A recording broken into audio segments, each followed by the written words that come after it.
wala pa rin. Wala pa rin kaming nagawa na mailigtas si Kuya Bads. Siguro po mga tol na sa kanya-kanya po siguro kanya-kanyang lakad, hindi nagkasama lahat. Tulad ng sinasabi nyo na dapat kami po ay magsama-sama para po malakas po yung puwersa namin. Hindi po mga tol, isang mapagbalang araw po sa atin mga tol.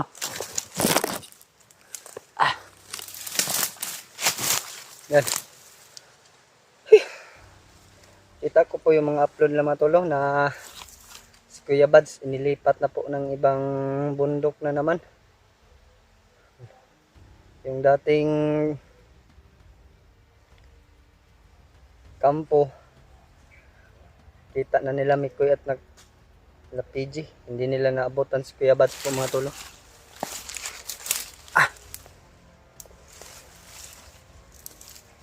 Sabi po yung hinihingi ng mga bandido mga tol, pira at saka bigas, no? Wala naman kaming makunan ng ganun kalaking halaga po. Siguro po mga tol, kailangan ko ring bumaba para maghanap po tayo ng pera mga tol. Dahil dito sa bundok po mga tol at wala tayong makikitang pera dito. Kundi bandido lang po. At siguraduhin natin ngayong araw tayo po yung makababa po mga tol. At tutulong tayo hanap ng pera para kay Kuya Bads. Dami po talagang problema ngayon mga tol. Hindi lang sa amin, sa buong Pilipinas po, no? Sa nakikita natin. Alam naman po natin mga tol ang anong nangyayari na ngayon sa buong Pilipinas. Kaya kailangan kong bumaba.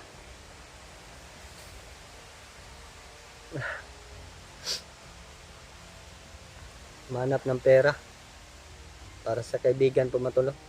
Tutulong tayo. Wala tayong nakitang kasama dito mga tol. Ingay lang yung naririnig natin ng araw na, pero hindi ko pa rin sila mahanap kung saan po sila mga tol. Kaya pinapanalangin ko na lang po sa Panginoon na walang mangyayari sa akin. Yun lang po yung hinihingi ko sa Panginoon po mga tol. Kahit wala tayong kasama, walang nangyayari sa atin dahil tayo po'y tumatawag po sa Panginoon po mga tol. Ngayong araw po mga tol, bababa at bababa po tayo ngayon mga tol.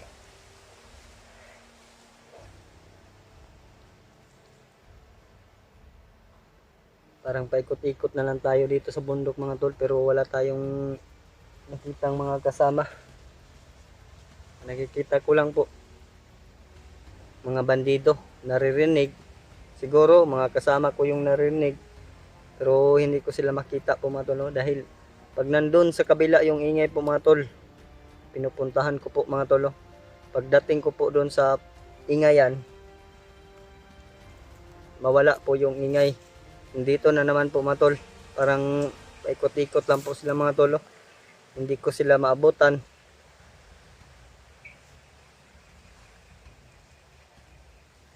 Wala tayong magagawa dahil nag-iisa lang tayo mga tol. Wala tayong kasama.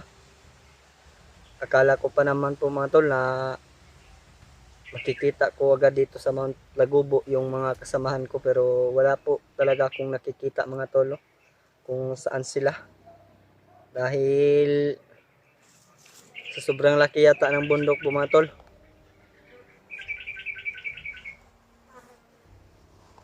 Parang malayo na yung narating natin mga tol, pero ilang araw na. Parang ilang araw na ding nabibihag si Kuya Bads. Siguro po mga tol, mga 14 days na yata si Kuya Bads na bihag, pero wala pa rin. Wala pa rin kaming nagawa na mailigtas si Kuya Bads. Siguro po mga tol na sa kanya-kanya po siguro kanya-kanyang lakad, hindi nagkasama lahat. Tulad ng sinasabi nyo na dapat kami po ay magsama-sama para po malakas po yung puwersa namin. Pero ayun po mga tol, hindi po kami nagkasama lahat.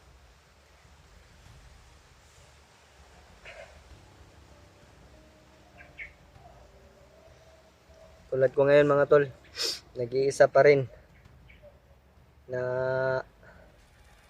ilang araw na sa bundok. Wala tayong makitang kasama eh.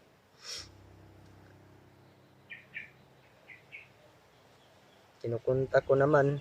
Siguro po mga tol, pag-contact ko sa kanila, hindi ko makontak. Sila naman po yung kukontak sa akin. Hindi din ako makontak. Kaya tayo mga tol, parang binibigo talaga ng panahon yung pagkikita namin or pagkukontak man lamang.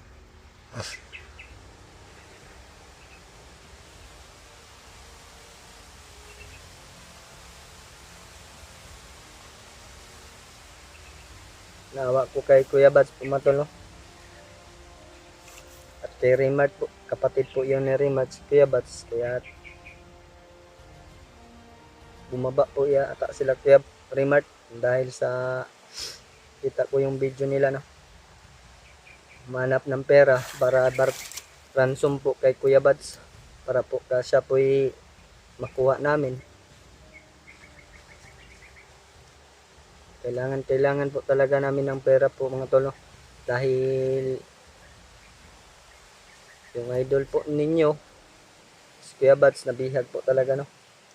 At gagawin po namin ang ginagawa po ang lahat, pero wala po talagang resulta po mga tol, no? Sa aking paglalakad. Tayo na lang po ibababa.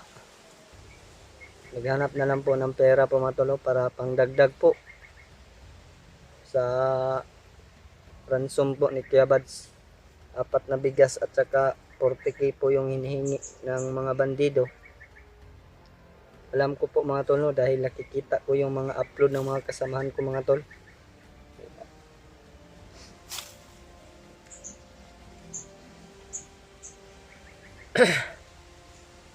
Sobrang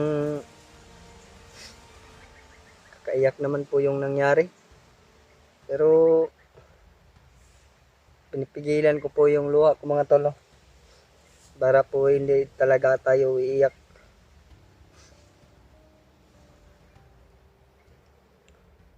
Awa na lang po yung naiwan. Hindi na po yung, wala na po yung iyak-iyak sa akin ngayon mga tol. Alam ko naman po na tayo naman po matanda. Medyo may edad na. Bakit pa tayo iiyak? May solusyon naman po yung problema. Pero ang binigay po na solusyon ng mga bandido, ransom po yung hinihingi nila. Hindi po payat patayan.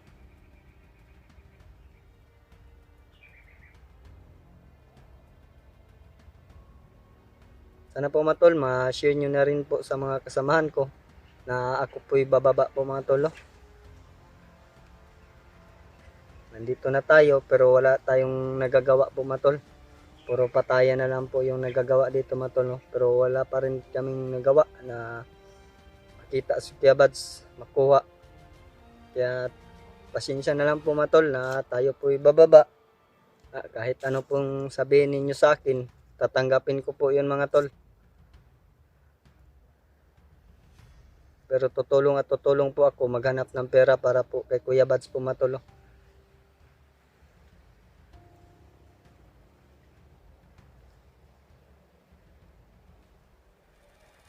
Kasi po naman po matol, nag-alala din naman po ako kay Adrian, naiwan doon sa boarding house po matol, no? Baka wala nang kinakain. Baka na naman po aalis. Problema na naman po, kaya emergency po yung pag-uwi ko. Di dahil kay Adrian, dahil po kay Kuya Bats po talaga mga tol, no? Nasa kanilang dalawa po, kay Adrian tsaka kay Kuya Bats yung pag-uwi ko. Pagbaba ko ngayon po mga tol. Sana po mga tol, maintindihan nyo naman po ako sa aking pagbaba. Kasi wala naman po tayong nakukuha dito na mailigtas po si Kuya Bats or makita yung mga kasamahan ko. Kaya't nagdesisyon na lang po tayo na ako po'y bababa po talaga mga tol. Masakit man isipin mga tol na tayo po'y bababa. Pero kailangan po talaga na tayo po'y makauwi. Baka mamatay tayo dito sa gutom po mga tol. Hero ka nga pero patay ka naman. Okay lang naman po sana mga tol, pero baka iba yung iba yung mangyari sa akin, mamatay tayo sa gutom, hindi tayo mamatay sa laban, kaya tayo na lang po ibababa po mga tol. Ako na po yung humihingi ng dispensa sa inyo mga tol na ako po ibababa talaga. Sana po mga tol. Iniisip ko talaga ito mga tol, pero tatanggapin ko po talaga mga tol kung ano po yung masabi nyo sa akin. Kita nyo naman po mga tol na wala akong kasama, mag-isa lang ako, kaya pasensya na po mga tol.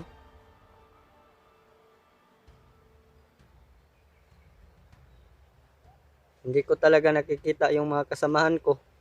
Mga ingay lang po yung naririnig ko mga tol. Nakikita natin si Spider-Man pero hindi naman po siya sumama sa akin mga tol para dalhin po ako kay Kuya Bads kung saan po talaga. Siya po talaga yung susi ko kung sumama sa akin. Pero ayaw po niya talaga mga tol. Saglit lang yung pagkita namin, pag-uusap. Hindi po kami nagkausap ng maayos ni Spider-Man.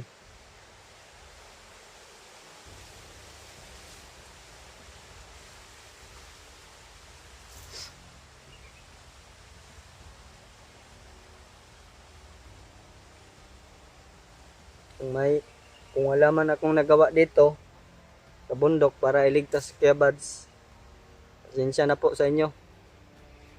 Pero ginawa ko po ang lahat po matulo para makita ko yung location na ito.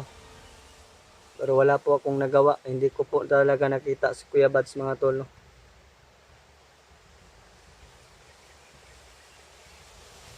Siguro naman po matol, hindi lang po ako yung nakaranas ng hindi ko namin nakita si Kuya Bads. Lahat po kami mga tol. Nakikita ko yung mga upload ng mga kasama ko. Sila PG, naabutan nila na wala na si Kuya Bads doon sa pinangyarihan po na kulungan ni Kuya Bads, kampo ni Commander Botakal. Kami naman po lahat mga tolo. Na-enkwentro lang. Dami namin na-enkwentro. Hindi ko pa nga na-enkwentro si Commander Warlo at saka si Commander Takloy.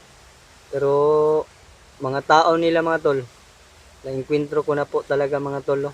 Hindi ko lang po talaga nakikita yung dalawang commander mga tol. Si Commander Takloy at saka si Commander Warlo. Kaya gusto ko talagang bumaba. Kaya pasensya na po talaga. Inuulit-ulit ko na po na humingi po ako ng pasensya sa inyo na ako po'y bababa po talaga mga tolo. Sa laki ng bundok po mga tol, itong Mount Lagobo, wala po talaga akong nakikita. Kundi si Spider-Man lang yung nakikita ko mga tol. Siguro mga tol, kung naging vlogger din yun si Spider-Man, sasama din yun sa akin. Dahil hindi pa naman siya vlogger, parang tagapagligtas lang din po dito sa bundok. Hindi siya sumama sa akin. Dahil hinahanap din niya yung mga kasamahan ko at si Kuya Bads. Kaya yun po mga tol. Maraming salamat po sa atin. Panginoon, lalo na sa mga solid supporters ko dyan, sa mga solid bashers ko dyan, magandang araw po sa atin, at sa mga silent viewers ko po, hello po.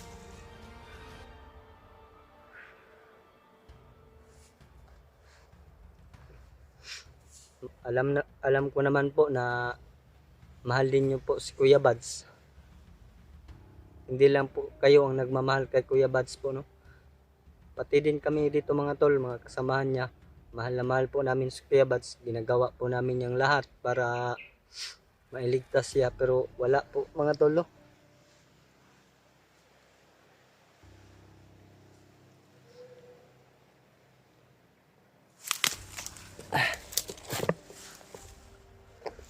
Mga tol, patuloy tayong maglakad pababa para po tayo makauwi ngayon mga tol, no? Sana po mga tol, hindi tayo aabutan ng gabi sa pag-uwi po. Maraming salamat po sa lahat po ng nanonood sa mga upload ko. And magandang araw po sa ating lahat. God bless po sa atin, and abangan nyo na lang po yung susunod na upload ko.